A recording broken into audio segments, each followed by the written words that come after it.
أعوذ بالله من الشيطان الرجيم. بسم الله الرحمن الرحيم. الرحمن علم القرآن خلق الإنسان علمه البيان. الشمس والقمر بحسبان والنجم والشجر يسجدان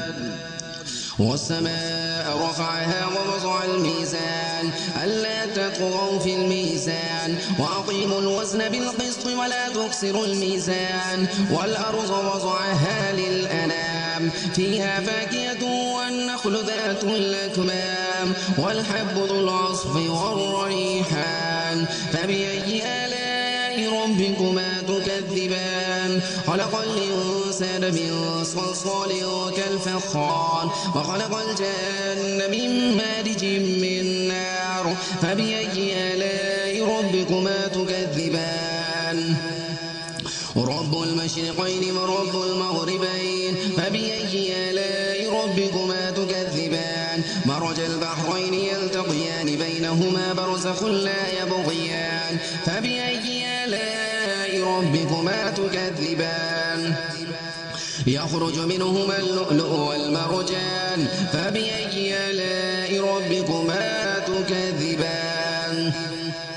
وله الجوار المنشآت في البحر كالأعلام فبأي آلاء ربكما تكذبان كل من عليها فان ويبقى وجه ربك ذو الجلال والإكرام فبأي آلاء ربكما تكذبان يسأله من في السماوات والأرض كل يوم هو في شأن فبأي آلاء ربكما تكذبان سنفرغ لكم أيها الثقلان فبأي آلاء ربكما تكذبان يا معشر الجن والإنس إن استطعتم أن تنفذوا من أقطار السماوات والأرض فانفذوا لا تنفذون إلا بسلطان فبأي آلاء ربكما تكذبان يرسل عليكما شواظ من نار ونحاس فلا تنتصران فبأي آلاء ربكما تكذبان فإذا انشقت السماء فكانت وردة كالدهان فبأي آلاء ربكما تكذبان فيومئذ لا يسأل عن ذنبه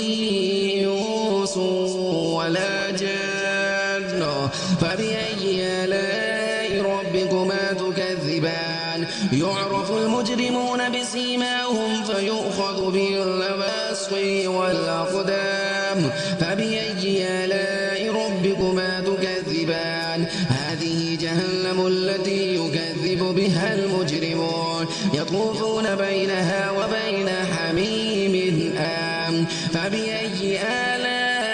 آلاء ربكما تكذبان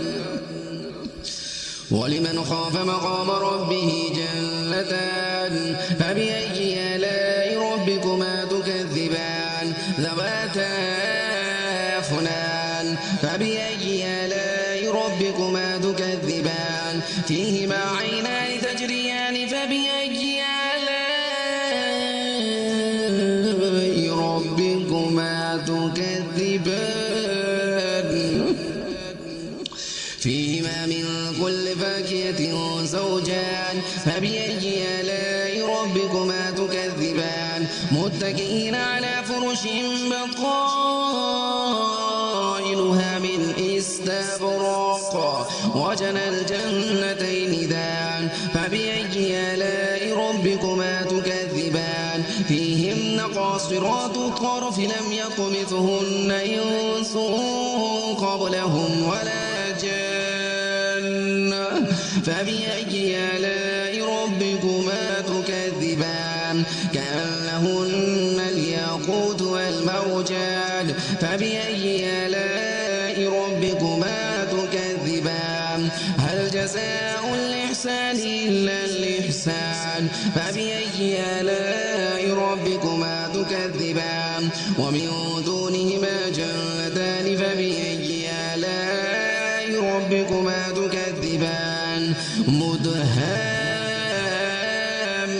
مدهامتان فبأي آلاء ربكما تكذبان فيهما عينان نضاختان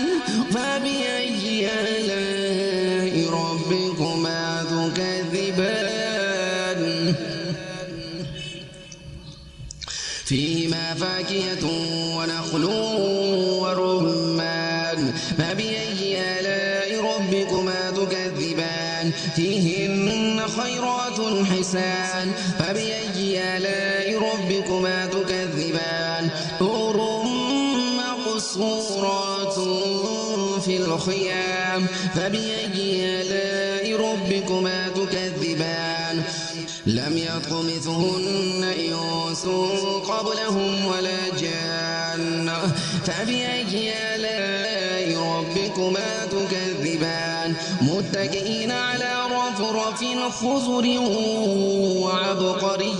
حسان فبأي آلاء ربكما تكذبان تبارك اسم ربك ذي الجلال والإكرام صدق الله العظيم.